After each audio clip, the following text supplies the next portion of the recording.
الرحمن والصلاة والسلام على أشرف من الأشخاص بيت الوجيم إلى وعدنا مني واسلي به وعلى آله وأصحابه من إلى بخت saudara kaum muslimin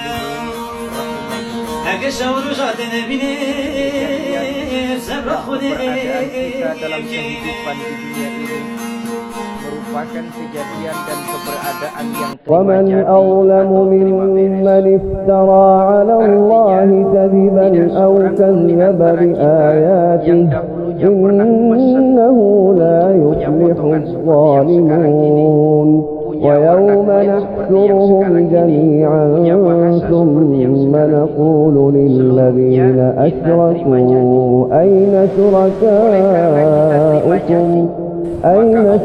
الذين كنتم. Tidak juga dari harta bendanya. Bersabda Nabi kita, la yanzuru ila suwarikum wa amwalikum walakin yanzuru ila qulubikum wa a'malikum. Sesungguhnya Allah Subhanahu wa taala tidak melihat potonganmu, tidak melihat harta bendamu, tetapi yang dilihat dan dinilai oleh Allah Subhanahu wa taala tidak lain adalah hati dan amal perbuatan. Kenapa rupa yang elok, paras yang cantik tidak dijadikan penilaian utama oleh agama? Pertama, karena yang namanya cantik adalah relatif, tergantung siapa yang memandang. Yang menurut saya cantik, menurut saudara belum tentu cantik. Dan yang menurut saudara cantik, menurut saya makin jelek juga keturunan. Oleh karenanya, di kalangan para ahli cinta ada perbedaan pendapat. Sebenarnya cantik yang bikin orang jatuh cinta atau cinta yang menyebabkan orang jadi cantik. Dua-duanya bisa saja terjadi. Mungkin karena cantik orang lalu jatuh cinta, mungkin sudah kadong cinta biar gempor cantik juga. Tapi yang jelas cantik adalah relatif. Yang kedua, cantik itu temporer, berubah oleh pergeseran masa dan pertukaran waktu. Tidak ada orang makin ke ujung makin cantik. Sekarang dia sedang sweet 17-an, umur 17-an, of course cantik bukan alang kepala. Seluruh yang ada dalam dirinya menjadi syair di kalangan para remaja.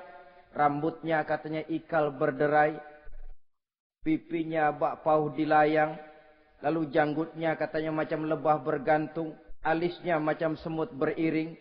Kalau dia senyum orang pada lemes. Itu sekarang 2, 3, 10, 40 tahun yang akan datang, kalau dia senyum mungkin orang lari semua. Cantik itu temporer. Dan yang ketiga, di atas langit masih ada langit lagi. Di atas yang kita anggap cantik, rupanya masih ada yang lebih cantik lagi. Oleh karena itu, penilaian inti dari agama bukan soal potongan, bukan soal harta benda, tapi hati dan amal perbuatan. Alangkah lebih idealnya lagi kalau hati yang baik dan perbuatan yang baik berada pada rupa yang elok juga. Inilah yang dinamakan kecantikan zahir dan batin. Dan ini yang dimiliki oleh Nabi Allah Yusuf alaihi salam yang akan kita bicarakan pada pertemuan kita kali ini. Pantas kalau pada saat kita berdiri di muka cermin, disunahkan kita membaca doa seperti yang diajarkan Nabi. Allahumma kama hassanta khalqi fahassin khuluqi. Ya Allah, sebagaimana telah engkau baguskan rupaku, baguskan juga kiranya akhlak dan budi pekertiku. Supaya kecantikan zahir diiringi dengan kecantikan batin. So apa gunanya zahir yang cantik kalau batinnya berbahaya? Itu yang orang bilang, apa guna katanya berkain batik kalau tidak dengan kebaya? Apa guna berparas cantik kalau melulu bawa bahaya? Saudara-saudara yang saya hormati, Nabi Yusuf alaihi salam diberikan oleh Allah ketampanan zahir dan batin. Artinya, zahirnya beliau memang tampan, batinnya pun memang beliau adalah baik. Dan inilah kebaikan yang berlipat ganda. Kadang-kadang ada orang yang tampangnya sederhana saja, tapi batinnya baik. Itu lebih baik ketimbang yang zahir dan penampilannya baik, tapi batinnya rusak. Maka kecantikan yang dianugerahkan Allah dalam kehidupan ini sesungguhnya bukan untuk to show only. Bukan cuma untuk sekedar dipamerkan, jadi kebanggaan. Macam kontes ratu-ratuan yang manfaatnya hampir tidak ada. Kecantikan untuk disyukuri. Kecantikan untuk digunakan kepada hal-hal yang bermanfaat sesuai dengan perintah dari yang memberikan kecantikan itu. Saudara-saudara yang saya hormati, Nabi Yusuf alaihi salam seorang nabi yang oleh Allah diberikan kecantikan zahir dan juga kecantikan batin. Beliau adalah putra dari Nabi Yakub, dari Nabi Ishak, dan dari Nabi Ibrahim alaihi salam. Artinya, ayah beliau bernama Nabi Yakub, kakeknya adalah Nabi Ishak, dan datuknya adalah Nabi Ibrahim alaihi salam. Ia bersaudara sebanyak 11 orang. Dari 11 orang saudaranya ini, hanya satu yang seibu sebapak, yaitu Benyamin. Sedangkan yang lain adalah saudara dari lain ibu. Nah, sejak kecil, Nabi Yusuf ini sudah memperlihatkan tanda-tanda bahwa di kelak kemudian hari dia akan tumbuh menjadi seorang besar. Sebab itu wajar kalau ayahnya memberikan perlakuan yang agak istimewa kepada Nabi Yusuf. Dan ini tentu memancing sifat iri dari saudara-saudaranya yang lain. Apalagi pada satu malam Nabi Yusuf di kala remaja itu pernah mimpi. Mimpi ini beliau ceritakan kepada ayahnya. Kata beliau, "Ya abati, inni ra'aitu ahada asyara kawkaba wasyamsa wal qamara ra'aituhum li sajidin." Jadi satu hari Nabi Yusuf cerita kepada ayahnya, "Ayah, saya mimpi." Mimpi apa Yusuf? "Saya melihat dalam tidur saya ada 11 bintang, lalu matahari dan bulan. Saya lihat seluruhnya sujud kepada saya." Ayahnya mendengar mimpi ini, mengerti takwil. Lalu pesan kepada Nabi Yusuf, "Yusuf, mimpi ini jangan kau ceritakan kepada saudara-saudaramu. Mereka sudah punya pandangan yang tidak baik kepada dirimu. Kalau ini kau ceritakan, mungkin akan membahayakan bagi dirimu. Sebab rupanya, saudara-saudaranya yang lain ini iri hati kepada Nabi Yusuf, yang mempunyai keistimewaan dan mendapat perhatian istimewa juga dari orang tuanya." Saudara, kita tahu ini sesuatu yang wajar dalam kehidupan. Pepatah bilang, "Likulli zi ni'matin mahsudun." Tiap kali kita mendapat suatu nikmat, bakal ada orang yang hasud, iri hati, dengki. Itu watak kehidupan. Kalau kita jatuh miskin, orang tepuk tangan. Kalau kita jadi kaya, orang tanya berdukun kemana. Wajar saja. Likulli zi ni'matin mahsudun. Tiap kali kita mendapat suatu nikmat, tentu ada yang hasud, ada yang iri, ada yang tidak senang. Begitu juga halnya dengan saudara-saudara Nabi Yusuf alaihi salam. Dan watak iri hati ini tidak cuma tinggal iri hati. Mereka buktikan lewat tindakan konkret. Suatu hari mereka musyawarah, saudara-saudara yang iri ini. Saudara-saudara, bapak kita enggak adil. Masa Yusuf mendapat perlakuan istimewa? Wa nahnu usbah, sedangkan kita ini golongan yang lebih besar. Dari 12 orang anaknya, masa cuma satu Yusuf yang mendapat perlakuan lebih istimewa? Kita ini yang 11 dianggap angin apa? Enggak adil abah kita ini. Iya, tapi caranya bagaimana? Apa kita omelin bapak? Jangan. Habis Yusuf singkirin. Kalau Yusuf nggak ada kan anaknya tinggal kita. Praktis perhatiannya seluruhnya akan tercurah kepada kita. Nah, saya ingatkan bahwa hasud sering mendorong orang untuk melakukan segala macam cara. Artinya orang itu kalau sudah dibakar sifat dengki, iri hati, dia rela melakukan apa saja. Pertama, agar nikmat yang ada pada diri orang lain hilang. Yang kedua, supaya nikmat itu pindah kepada dirinya. Andai kata tidak pindah kepada dirinya, ya hilang sajalah. Jangan orang lain yang dapat nikmat. Ini watak hasud. Ingin nikmat orang lain pindah kepada dirinya. Atau hilang walaupun tidak pindah kepada dirinya. Tapi yang bersangkutan tidak lagi mendapat nikmat. Untuk itu segala macam cara akan dilaksanakan. Ini dicontohkan dari usaha yang dilaksanakan oleh saudara-saudara Nabi Yusuf alaihissalam. Oke, setuju. Kita singkirkan Yusuf. Tapi caranya bagaimana? Gampang. Bunuh saja. Kalau bunuh sih rasa-rasanya tidak sampai hati membunuh Yusuf. Lalu bagaimana? Kita kucilkan saja dia. Kita asingkan dari sini, kita buang jauh-jauh supaya dia tidak ada lagi kelihatan dalam pandangan Abah. Kalau dia sudah tidak ada dalam pandangan Abah, yang dilihat cuma kita dan seluruh kasih sayangnya akan tercurah kepada kita semua. Nah, setujulah kalau itu. Caranya nanti kita atur belakangan. Jadi satu hari permisilah saudara-saudaranya ini kepada Nabi Yakub. Abah, kami permisi mau pergi main-main dan Yusuf akan kami ajak. Kata Nabi Yakub, saya khawatir. Nabi Yakub sudah melihat gelagat yang tidak baik. Sudah ada semacam firasat. Saya khawatir kalau Yusuf kau bawa, nanti dia akan kena celaka. Atau dimakan oleh serigala, sedangkan kamu nanti akan lalai. Kata anak-anak yang lain, percaya dah Pak, saya akan jaga. Saya kan saudaranya, masa tega membiarkan Yusuf celaka atau dimakan serigala. Pokoknya aman, sip dah.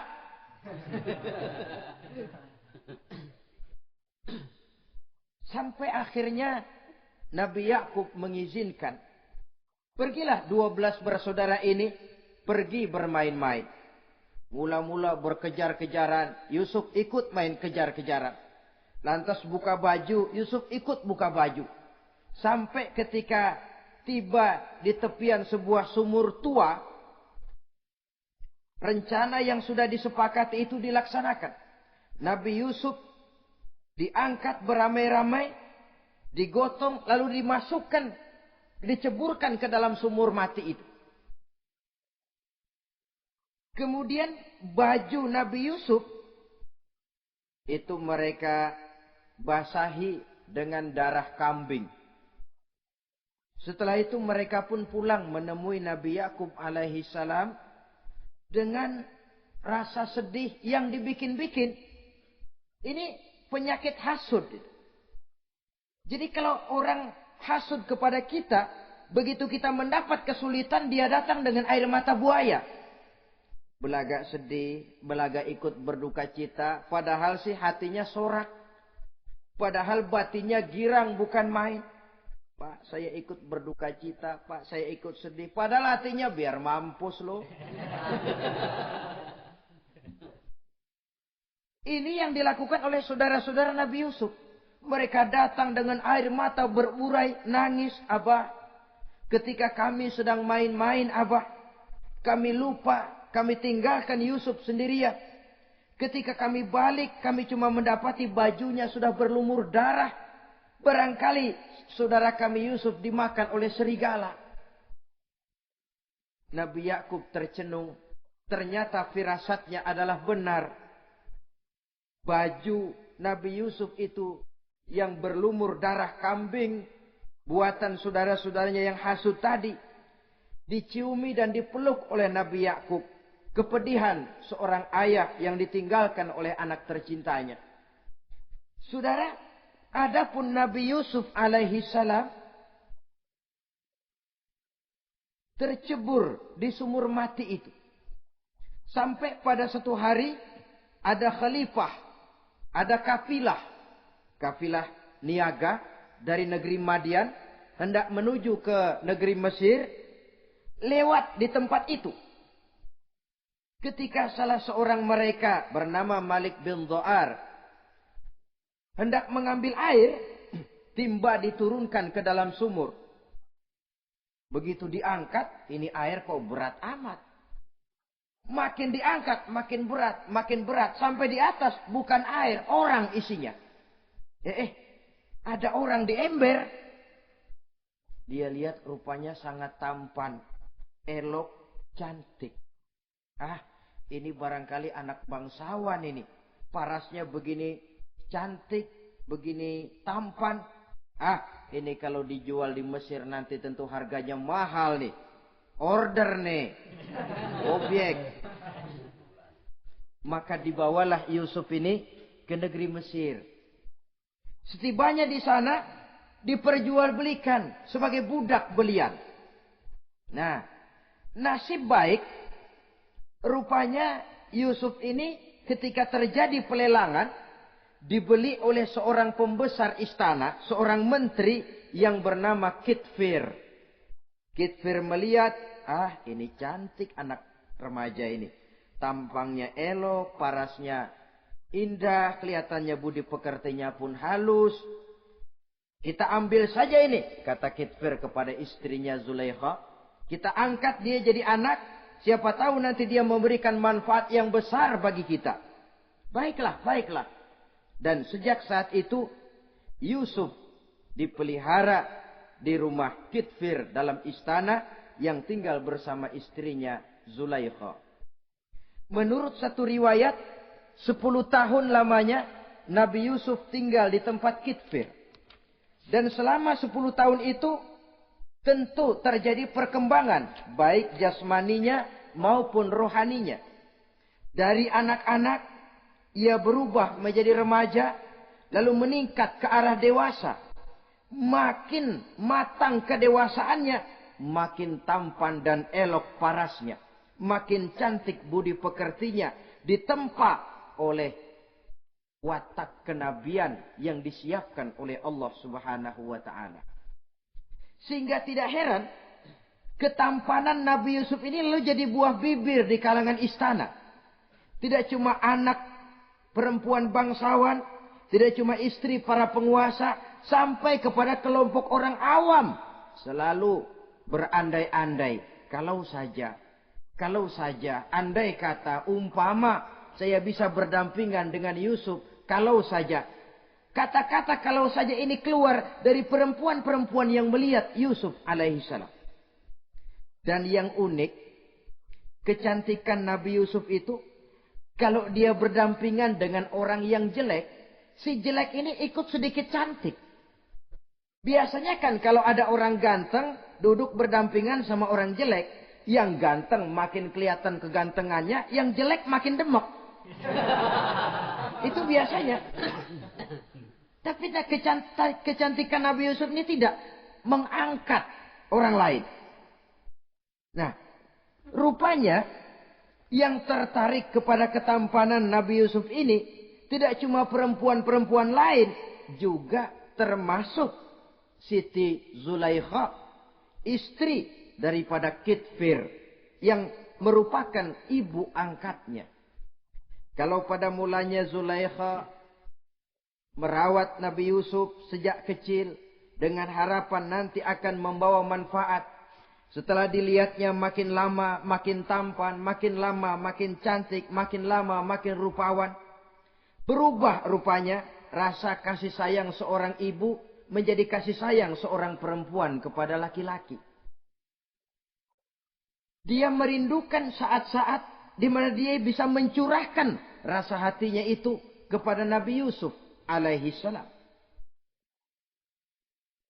Hampir-hampir nyaris Zulaikha ini, kalau istilah anak muda barangkali, siang jadi kenangan, malam jadi impian. Kemanapun dia pergi, bayangan Yusuf juga yang selalu menggodanya. Selalu ditunggunya saat-saat yang mungkin untuk dia bisa menyampaikan hasrat hatinya kepada Nabi Yusuf alaihi salam. Dan saat itu pun datang. Satu hari Kitfir harus menghadiri persidangan negara. Rumah besarnya lenggang, para pembantu kebetulan tidak seorang pun ada di dalam. Inilah saat yang ditunggu-tunggu oleh Zulaikha. Keluarlah ia dari kamarnya dengan pakaian yang tipis sewarna dengan warna kulitnya, sehingga pakaian dalamnya nyaris tembus.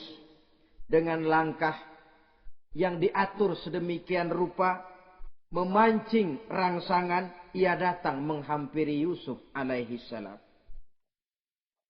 Lalu dengan suara lemas memelas, ia pun memanggil Yusuf.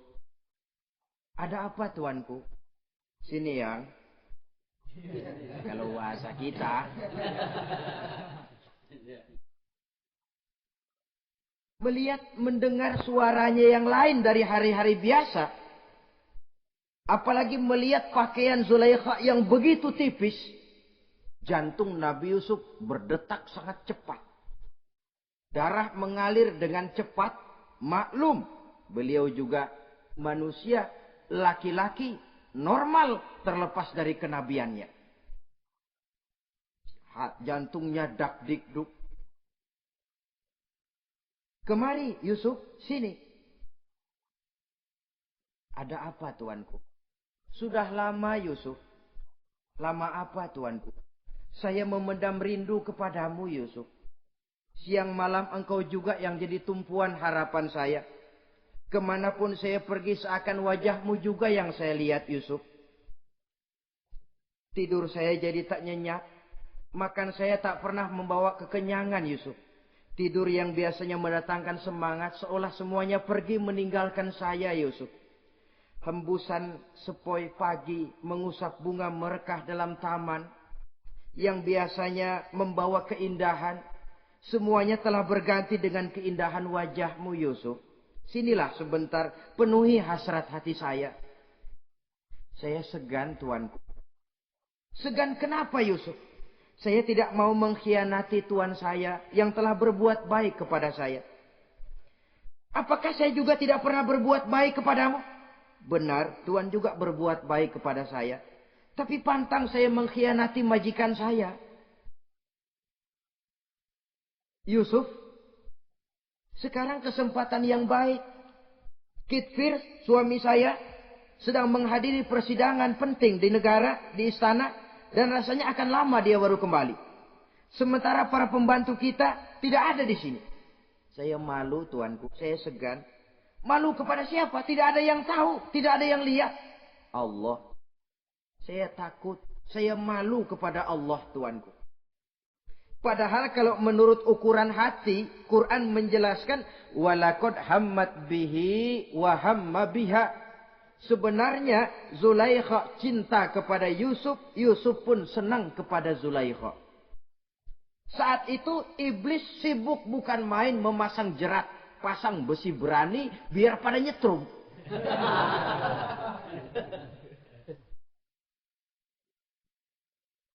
Zulaikha senang Yusuf, Yusuf sebenarnya pun secara manusiawi menyenangi Zulaikha. Walaula an ra'a burhana rabbih. Tapi Yusuf ketika itu melihat larangan Allah, peringatan Allah. Seolah-olah dia lihat Allah mengatakan, Yusuf, ini letter S. Dilarang parkir di sini. Menurut satu riwayat, Nabi Yusuf melihat ayahnya, Nabi Yakub melambai-lambaikan tangan menyetop.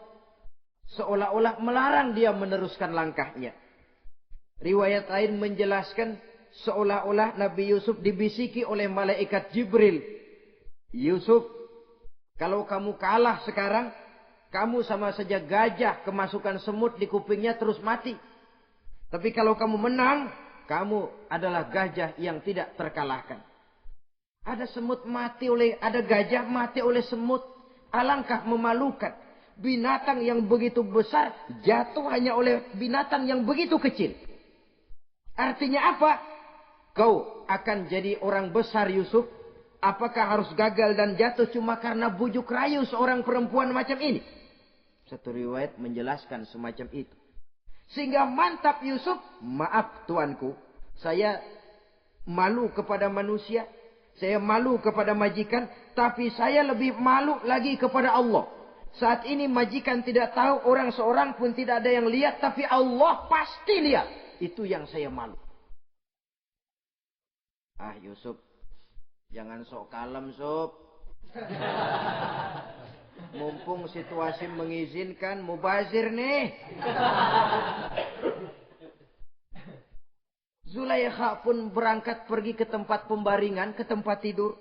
Lalu dengan pose yang merangsang, aduhai, melambai-lambaikan tangannya, hai talak, Yusuf sini, Yusuf kemari. Nabi Yusuf dipelihara oleh Allah. Ketika Nabi Yusuf tetap menampakkan keengganannya, Zulaikha jadi berang. Ya namanya istri pembesar ditolak oleh anak muda yang menurut penilaian dia nggak ada apa-apanya. Lu kan kecemplung di sumur, gua pungutin. Cuma sekedar segini aja nggak mau nurutin. Kebangetan amat. Bukan Zulaikha kalau nggak nekat. Dia bangun dari pembaringannya, gemes, dia hampiri Yusuf. Kalau cara kita diunyeng Yusuf itu. Dipaksa Nabi Yusuf berlari ke arah pintu. Ditarik bajunya dari belakang oleh Zulaikha. Sobek belakang bajunya ini. Begitu baju sobek, pintu terbuka. Kitfir, suami Zulaikha, datang. Orang Arab bilang yumsak mablul. Ketangkep basah. Ketangkep basah. Merah padam muka Zulaikha. Sementara Kitfir pun matanya merah. Tapi Nabi Yusuf tenang-tenang saja. Ya wong nggak salah. Tenang-tenang saja Nabi Yusuf. Bukan tenang karena pengalaman. Tenang karena memang tidak berbuat yang negatif. Kadang-kadang ada juga yang tenang tapi pengalaman. Oh buaya itu. Sudah ketahuan kepentok, ketangkep hansip, anteng aja. Itu bukan nggak salah, badak. Nabi Yusuf tenang karena memang tidak berbuat salah apapun. Nabi Yusuf tenang karena yakin dirinya benar. Sehingga mantap menghadapi kedatangan Kitfir yang sangat tiba-tiba itu. Adapun Zulaikha, ketika melihat suaminya berdiri di muka pintu, cepat-cepat dia berubah siasat. Inilah salah satu kelihayan makhluk bernama perempuan. Dia pandai bersalin rupa, dia pandai bermain minyak di atas air. Melihat suaminya datang, roman mukanya pun menjadi sedih. Air mata berurai membasahi pipi. Papa, katanya.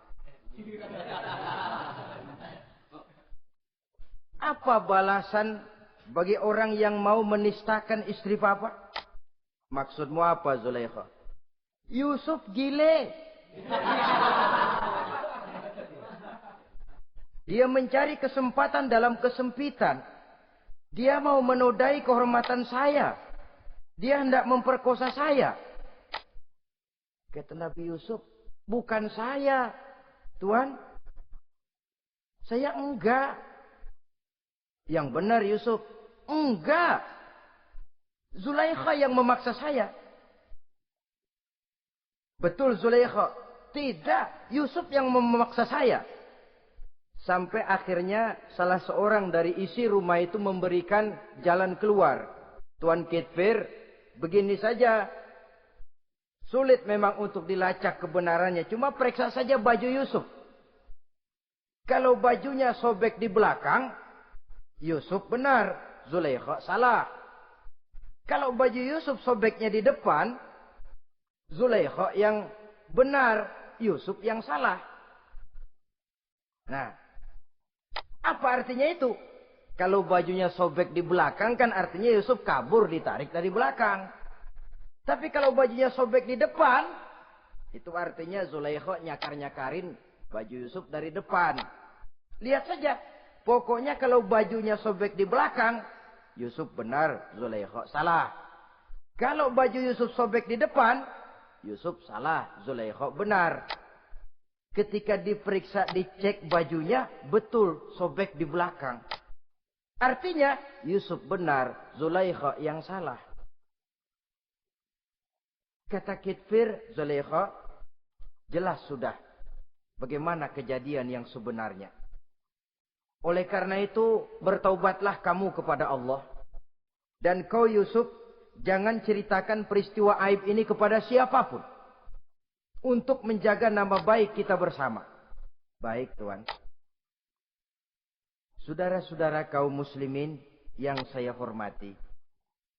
Tapi ya bagaimana? Serapi-rapinya menyimpan barang busuk, toh akhirnya tercium juga.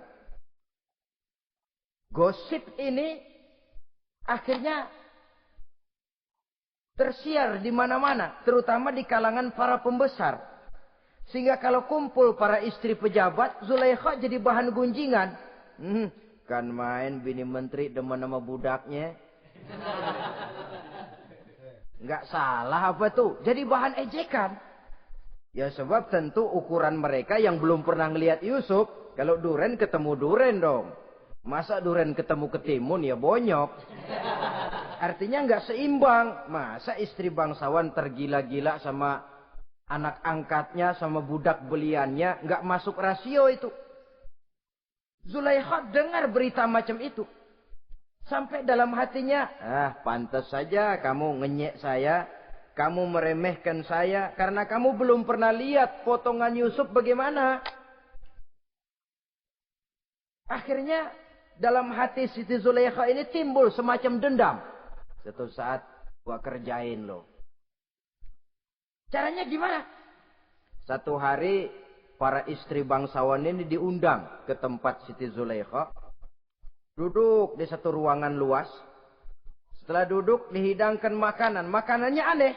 Cuma buah sama pisau. Ketika buah dan pisau sudah siap. Satu orang satu, satu orang satu, satu orang satu.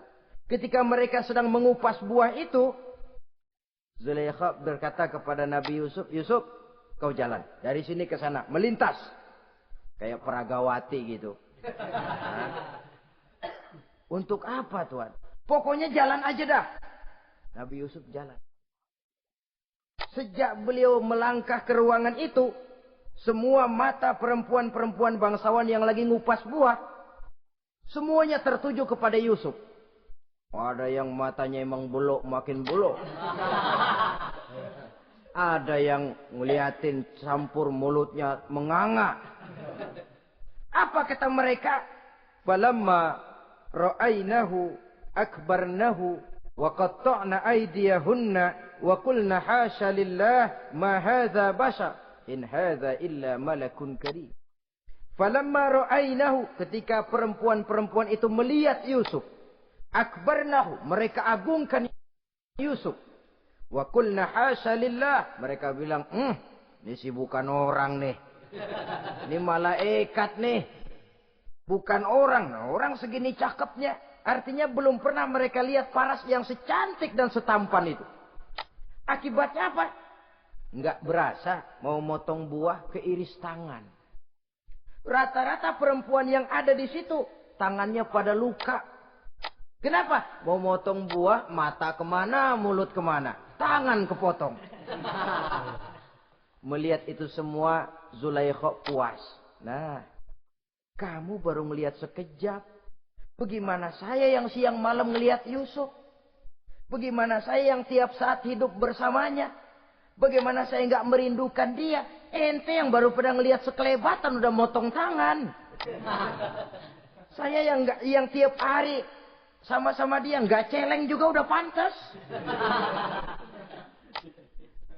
Saudara-saudara kaum muslimin yang saya hormati. Akhirnya untuk menjaga nama baik keseluruhannya, Nabi Yusuf pun mengalah. Karena berita ini sudah tersiar, Yusuf dipojokkan, tidak cuma sekedar dipojokkan, beliau dimasukkan ke dalam penjara. Tapi apa kata beliau? Rabbis sijnu ahabbu ilayya mimma yad'unani ilai. Ya Allah, Kalau memang karena resiko penolakan saya terhadap ajakan Zulaikha menyebabkan saya harus masuk penjara, penjara lebih saya sukai, penjara lebih saya cintai ketimbang ikut kemauan Zulaikha. Saudara-saudara, kadang-kadang kita berpikir, kalau kesempatan itu datang kepada kita, mampukah kita menjatuhkan pilihan seperti pilihan Nabi Yusuf ini? Lebih baik penjara ketimbang mengikuti bujuk rayu perempuan untuk melakukan perbuatan yang menyeleweng ini. Ini yang dipilih oleh Nabi Yusuf. Tegar. Kalau memang sebagai resikonya saya harus masuk penjara, penjara lebih saya cintai, penjara lebih saya suka daripada mengikuti bujukan Zulaikha. Teguh karena suatu prinsip. Bukankah dalam perjuangan menegakkan akidah, kadang kita mendapat piala, tapi tak jarang kita berhadapan dengan penjara. Kadang kita disanjung, kadang kita dicaci. Itu romantika perjalanan dari yang namanya perjuangan. Tapi pilihan harus ada. Ketimbang ikut bujuk rayu perempuan yang mengajak melakukan perbuatan serong, penjara lebih saya cintai.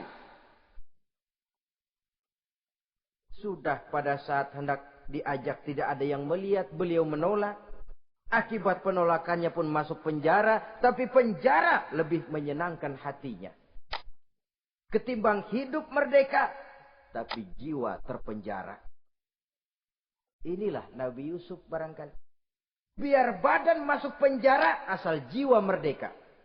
Kita sekarang sebaliknya. Jiwa terpenjara tidak jadi soal, asal badan merdeka. Maka jiwa kita sering dijajah. Entah dijajah harta, entah dijajah pangkat dan jabatan, entah dijajah iblis.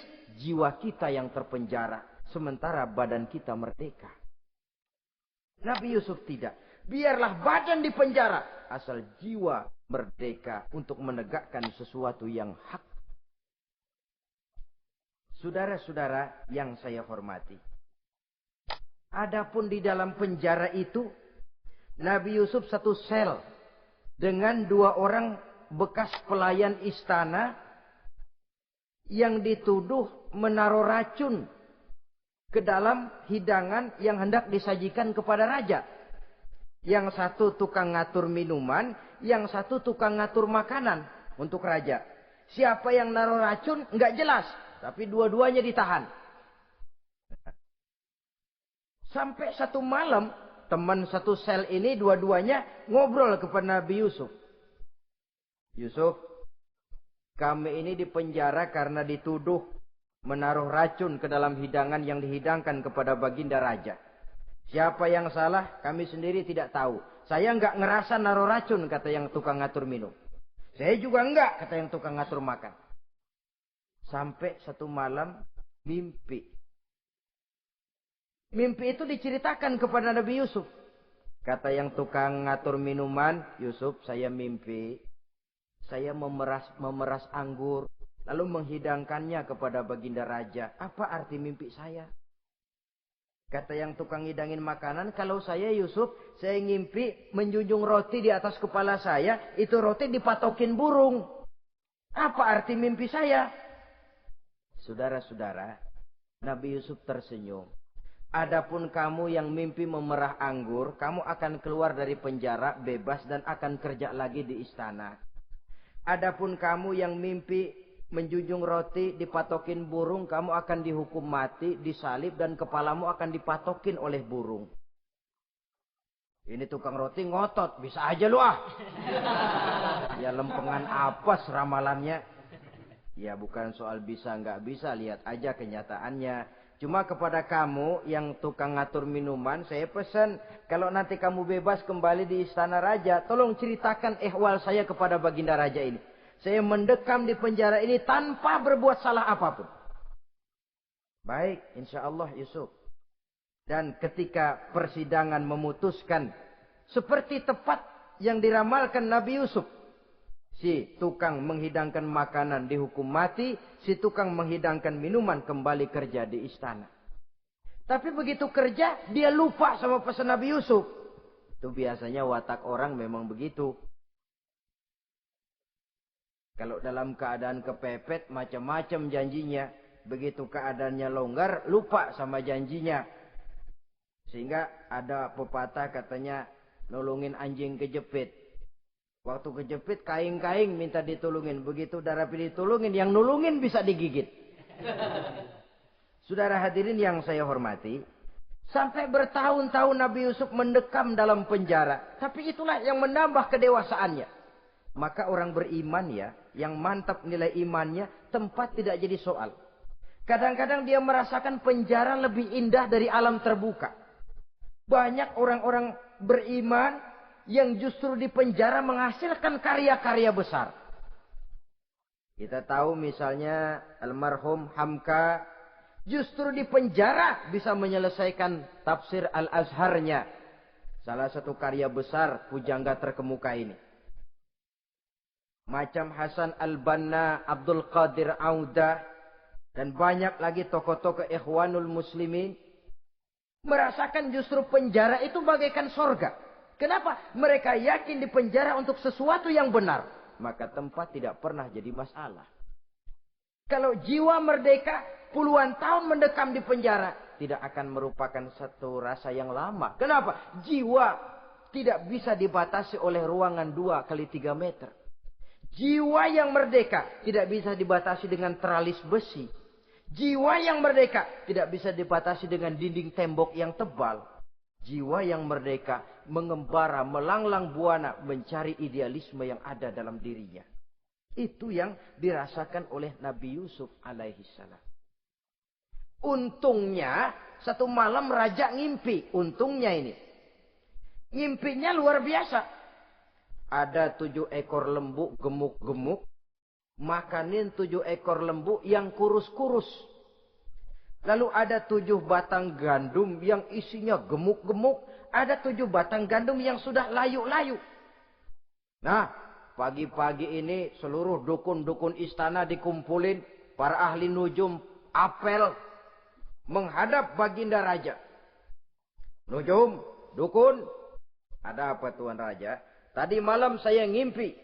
Ada 7 ekor lembu gemuk-gemuk memakan 7 ekor lembu yang kurus-kurus.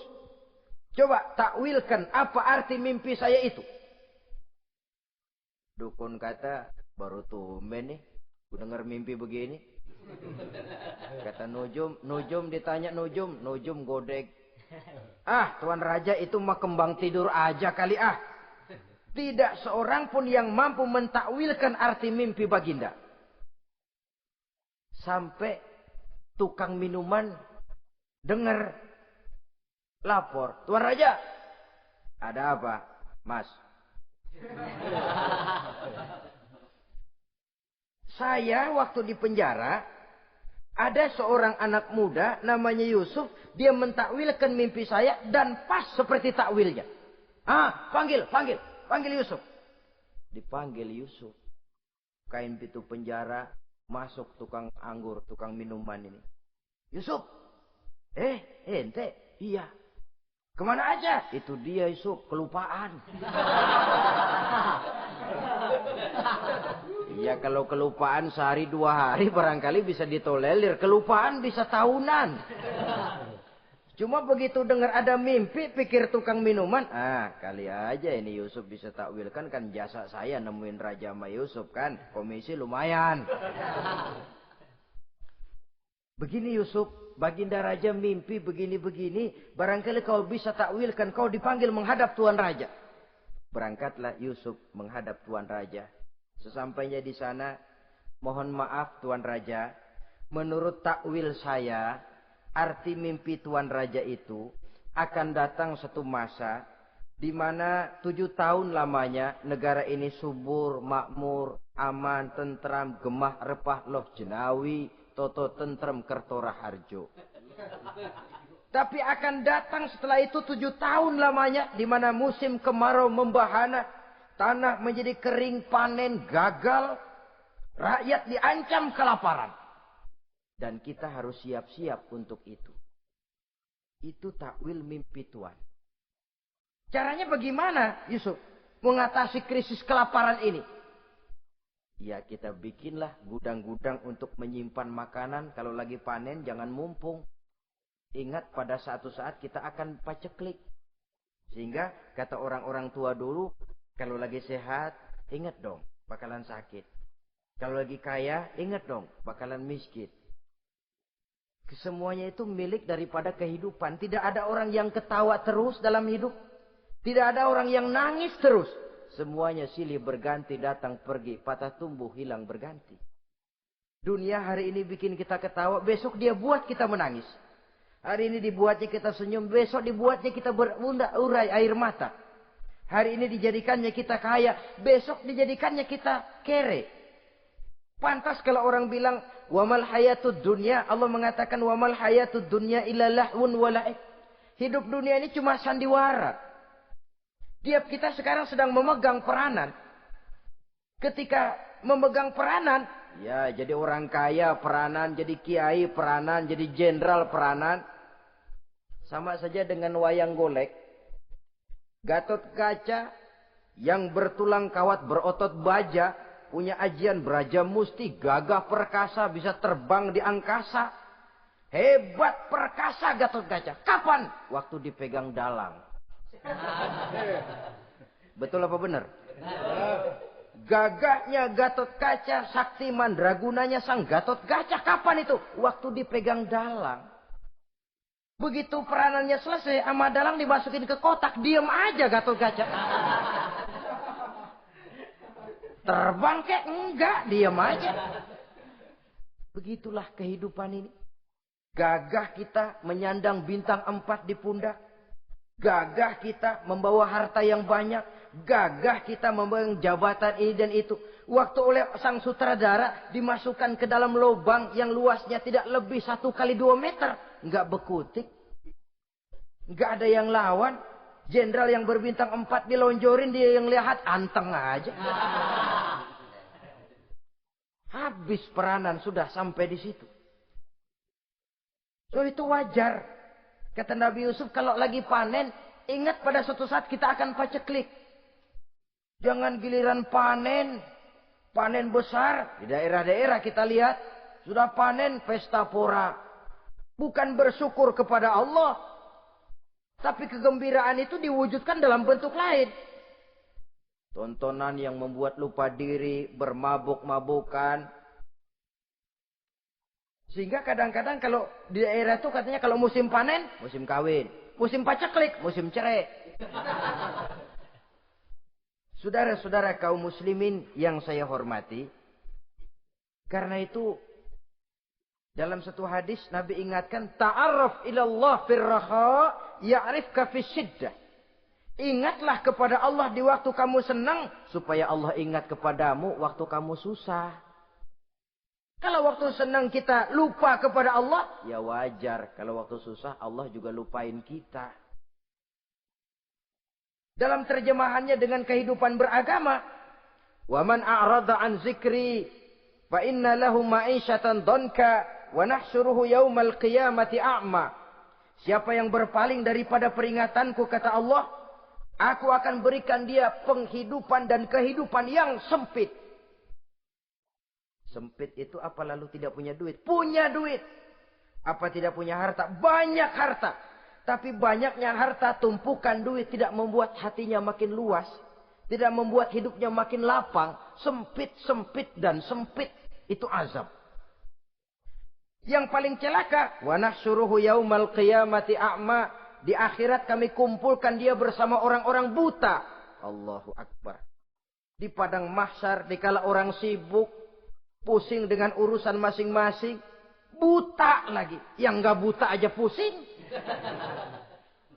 Mereka teriak-teriak. Qala Rabbi lima hasyartani a'ma wa qad kuntu basira.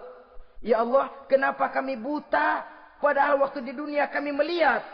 Allah jawabnya enak aja. Kazalika atatska ayatuna fanasitaha. Wa kazalika al-yawma tunsa. Rasain deh lo. Dulu waktu di dunia datang peringatanku pada belaga pilon.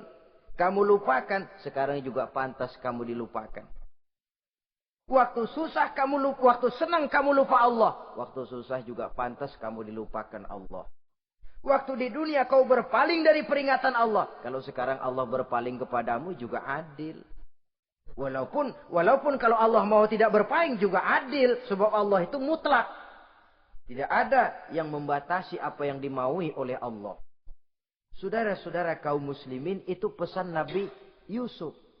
Bikin gudang yang besar, simpan bahan makanan untuk persediaan musim kemarau.